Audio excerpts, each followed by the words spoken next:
My mother stood up in the middle of that conference room and told everyone I was unstable. Not sick, not struggling. Unstable.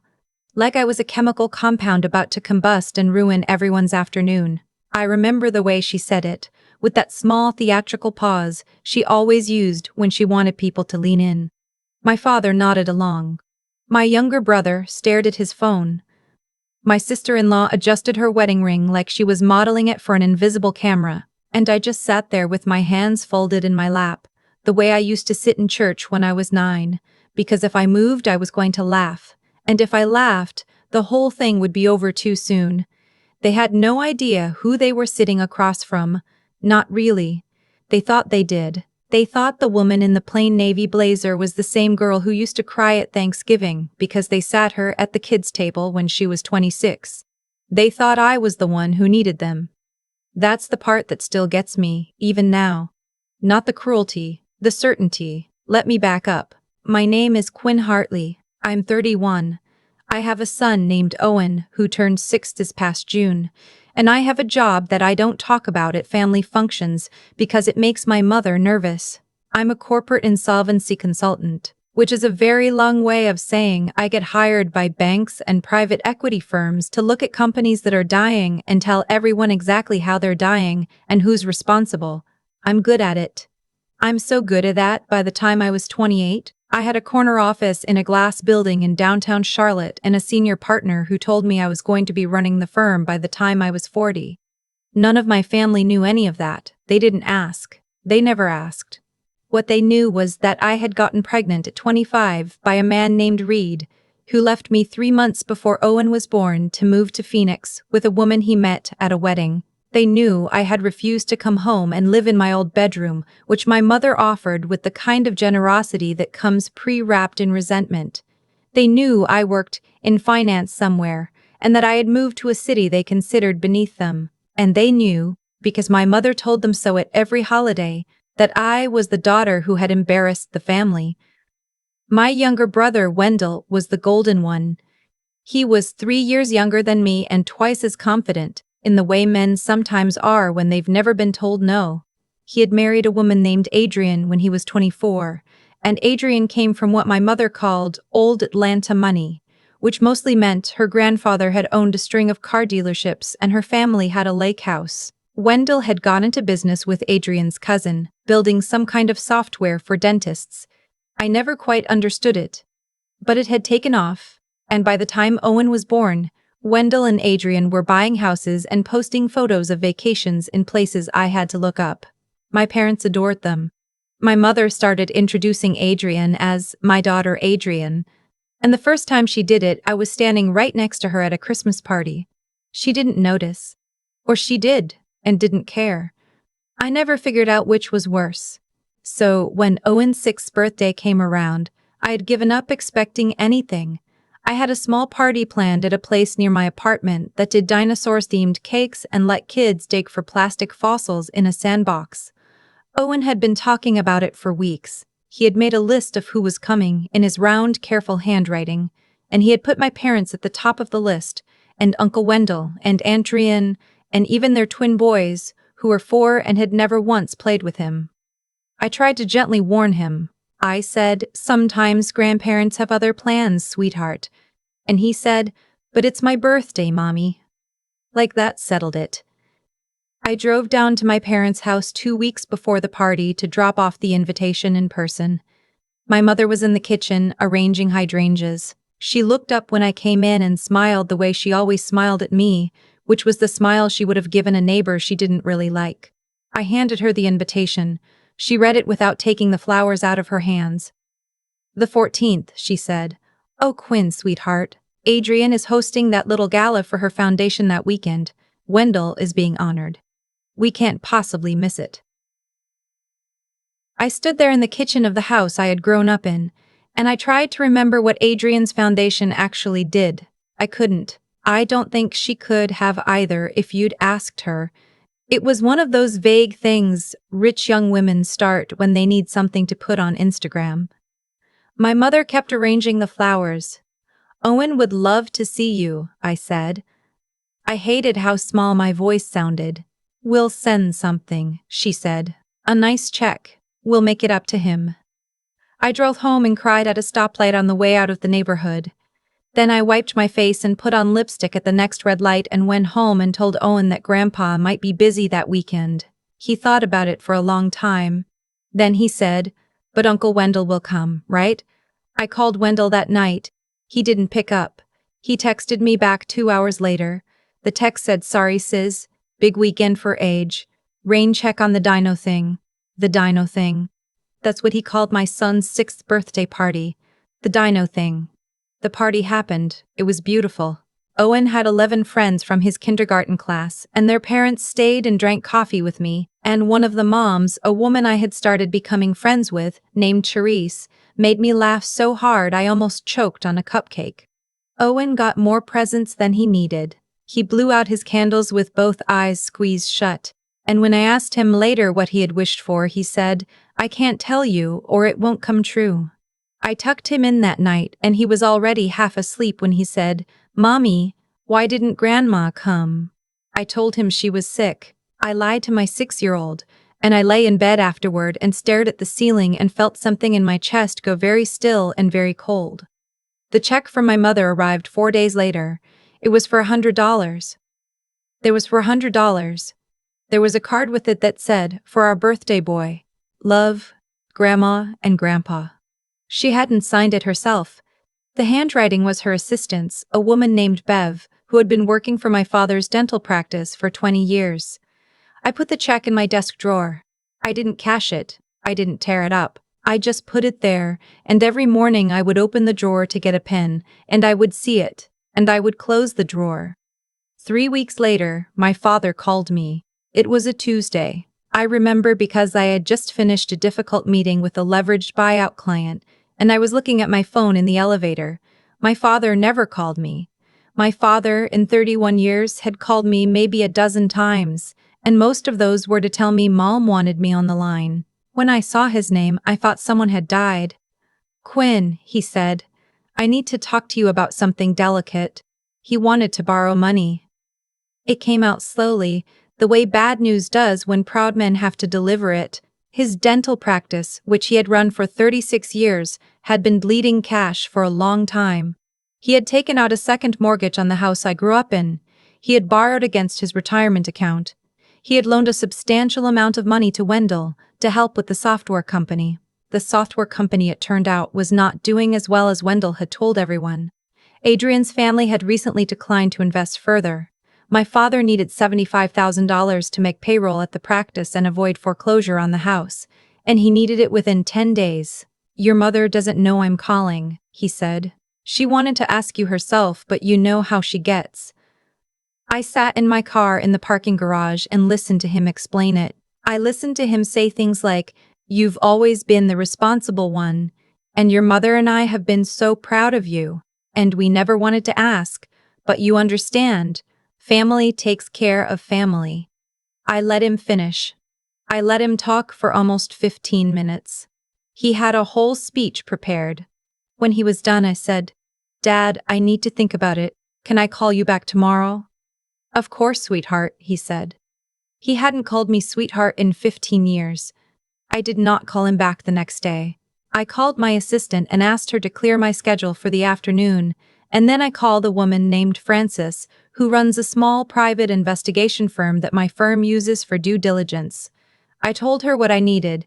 I told her I would pay her in cash. She said, "Quinn, are you sure?" And I said, "I have never been more sure of anything in my life." 3 days later, I had a file on my desk that was 4 inches thick. My brother's software company was not just struggling, it was a fraud. He had been inflating user numbers to potential investors for almost 2 years. He had taken money from Adrian's family under false pretenses. He had also, and this part I didn't see coming, been having an affair with his cousin's wife for the better part of a year. Adrian knew. Adrian had known for months. She was tolerating it because her parents had told her that a divorce before her 30th birthday would be socially unacceptable. The foundation she had launched was, as far as Frances could tell, a tax shelter. The gala that they had skipped Owen's birthday for had raised $48,000. almost all of which had gone to operating expenses, meaning Adrian's stylist, her travel, and the rental of the venue, which was owned by her uncle. My father's dental practice was also in worse shape than he had told me. He owed money to 3 different vendors. He had been quietly settling malpractice claims out of his own pocket for the last 2 years. The second mortgage on the house had been used, in part, to fund a vacation home in the mountains that he and my mother had bought without telling anyone. They had bought it under my mother's maiden name. I read the file in one sitting in my kitchen. Then I poured myself a glass of wine and sat on the floor next to Owen's bedroom door, listening to him breathe. He had fallen asleep with his stuffed triceratops tucked under his chin. I sat there for a long time.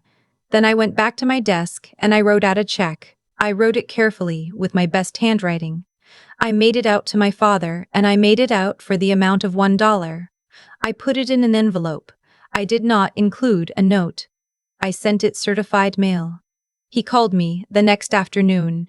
He was screaming. I had never heard him scream like that. Not when I broke my collarbone falling off a horse at 12.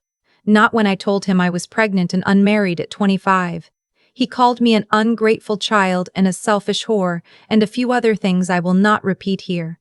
He said my mother was inconsolable. He said I had humiliated the family. He said I had spit on everything they had ever done for me. I waited until he was done. Then I said, very calmly, "Dad, that's exactly what you sent my son for his 6th birthday, $100 and a card you didn't even sign. I sent you $1, because that's about what your fatherhood is worth to me right now. Don't ever call me again, unless it's to apologize to Owen." I hung up. What I didn't tell him was that I had spent the prior 3 days doing something else too. I had called a friend of mine named Marjorie, who is a partner at one of the most aggressive family law firms in the state. I had explained the situation.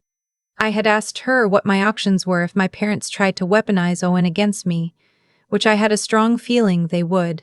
Marjorie had laughed, the dry laugh of a woman who has seen every kind of family disaster, and she had said, "Honey, by the time I'm done, they're going to wish they'd sent $1,000 and a pony." I had also called my firm's senior partner, a woman named Bernadine, and I had told her the entire situation. Bernadine had listened without interrupting. When I was done, she said, "Quinn, would you like the firm to acquire your brother's company's debt?" I said yes. She said, "Done." And it was done just like that. By the end of the week, my firm owned a controlling interest in the loan that Adrian's family had made to my brother's software company, plus 3 of the smaller debts the company had with vendors. It cost the firm 17 cents on the dollar. They were happy to be rid of it. I did not tell anyone in my family, not yet. 2 weeks went by. Then my mother showed up at my apartment. She had driven 3 hours without telling me she was coming. She had Wendell with her. They stood in the hallway outside my door, my mother in her good camel coat and my brother in a suit that was too tight in the shoulders. And when I opened the door, my mother burst into tears. She had been crying in the car, I could tell. Her eyes had that puffy quality that mascara can't quite hide. I let them in because Owen was at school and I did not want to have this conversation in the hallway. My mother sat on my couch and cried for 10 minutes. She cried about my father's blood pressure. She cried about the house. She cried about how Wendell's children were going to lose their preschool. She cried about how I had always been so cold, even as a little girl, how she had tried so hard with me, how she had never understood me. She cried about how she could not believe that I, of all people, would turn my back on my own family. She said the word family so many times it stopped meaning anything. Wendell sat next to her. He didn't cry, he looked at my apartment. I watched him do it. He looked at the artwork on the walls, the ones I had bought from a gallery in New York 3 years ago. He looked at the rug, which was hand-knotted and which he probably knew was hand-knotted because Adrian had one like it. He looked at the kitchen, with the marble counters I had paid for myself. I could see him recalculating. I could see him realizing, slowly, that the apartment was not the apartment of a struggling single mother, that something did not add up. When my mother finally stopped crying, she said, "Quinn, your father is sick. He is having heart problems. The doctor says it is the stress. If you do not help us, You are going to kill him, I said. Mom, did you come here to apologize to Owen for missing his birthday? She blinked at me. Owen? Quinn, your father is in the hospital. He's not in the hospital, I said. I called the hospital this morning. He's at the practice. He had a normal checkup last week. Dr. Pell told me his blood pressure was fine. She did not have a response for that. I looked at my brother. Wendell, I said. How's Adrian? He swallowed. She's fine. Is she still at the lake house with her cousin? He went absolutely white. My mother turned to look at him. She did not understand what I had just said, but she understood that something was happening. Wendell would not meet her eyes. I said, let me explain something to both of you. I have known about Wendell's company for 3 weeks. I have known about Dad's vacation house for 2 weeks. I have known about Adrian and her cousin for 10 days. I know about the malpractice settlements. I know how much you owe and to whom. I know all of it. My mother said, Quinn, what are you talking about? What I'm talking about, I said, is that I have spent 6 years being the daughter you treated like a house guest. I have spent 6 years raising my son alone, while you handed my brother every advantage you could find. I have watched you call Adrian your daughter at parties. I have watched you skip my child's birthday for a fundraiser that is a tax dodge. And then, when your house of cards started to fall, you came to me, not to apologize, not to make amends, to ask for money. Wendell finally spoke. His voice was small. Quinn, listen, whatever you think you know. I don't think, I said. I know. And I'm not going to give you a lecture, Wendell, because I don't have the time. I will tell you that the loan your wife's family gave you is now owned by my firm. I will tell you that I'm the one who will be deciding what happens with it. I will tell you that I have not yet made that decision. My mother put her hand over her mouth. And Mom, I said, if you ever tell anyone that I am unstable or unwell or troubled or any of the other words you have used about me over the years to explain to your friends why I don't come to your parties, I will make sure that every single person in your life knows exactly what kind of mother you have been. I have receipts. I have texts. I have voicemails. I have things you said about me in front of people who told me later, because they were horrified. I have kept all of it. I had not, in fact, kept all of it, but I had kept enough. My mother looked at me like she had never seen me before. In a way, I suppose she hadn't. Now, I said, I would like both of you to leave. Owen comes home in 40 minutes. I would prefer he never see either of you again, but that is a decision I will make when he is old enough to ask. Until then, do not call. Do not write. Do not send checks. Do not show up at the store. They left. What happened next took about 4 months to unfold. I will not bore you with the details because the details are technical and they involve a great deal of paperwork. The short version is this. My brother's company went under. He lost everything. Adrian filed for divorce within a month of my mother's visit, and her family, who had been waiting for an excuse, made sure he got nothing.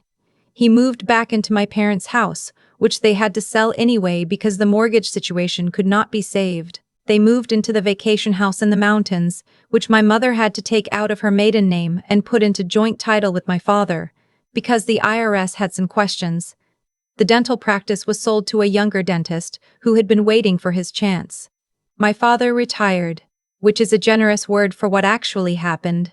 My mother tried to call me twice. I did not answer. And then, in October, 6 months after Owen's birthday, I got a letter from my mother's attorney. They were petitioning for grandparent visitation rights. They were claiming that I'd alienated Owen from his only living grandparents out of spite, and they were asking the court to compel scheduled visitation. The letter cited my history of emotional volatility and documented instability. My mother, it seemed, had decided to go to war. I called Marjorie. Marjorie laughed for a full minute. Then she said, Quinn, sweetheart, you are going to enjoy this. The hearing was in a small courtroom in my parents' county. My mother had dressed for it. She was wearing a soft pink sweater and pearls and the kind of subtle makeup that is supposed to make a woman in her 60s look like everyone's favorite grandmother. My father sat next to her. He looked old. He looked smaller than I remembered. Their attorney was a man named Whitcomb, who I happened to know charged $800 an hour, which was money I knew for a fact they could no longer afford. I sat next to Marjorie in a gray suit. I did not wear jewelry. I did not wear makeup. I looked, I imagine, exactly like the daughter my mother had described in her filing. Cold. Unsentimental.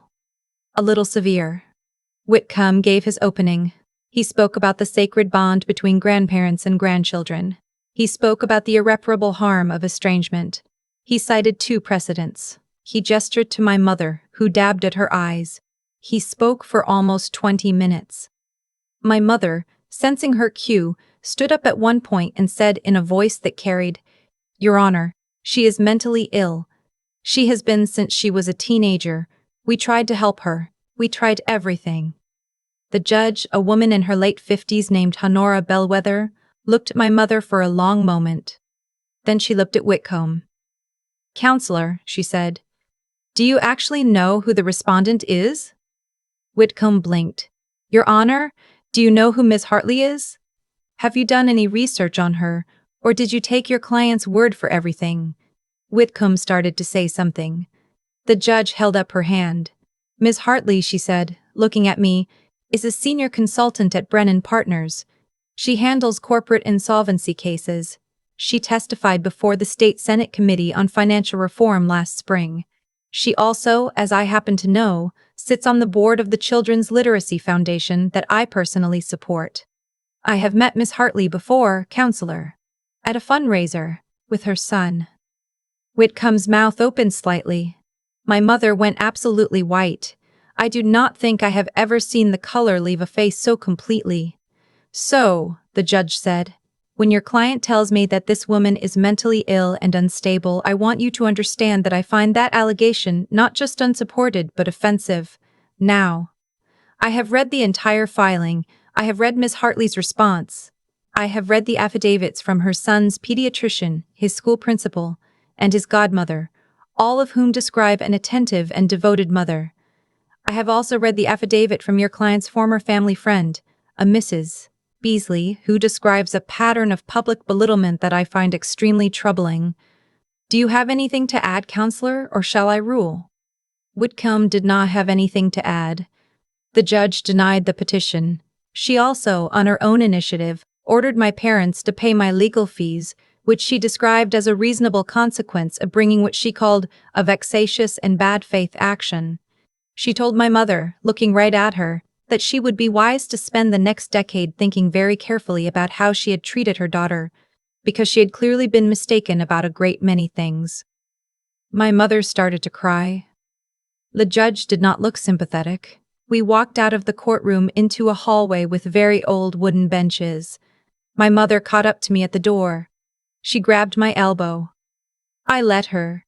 She looked up at me, and her mascara had run, and she said, "Quinn, please. He's your father."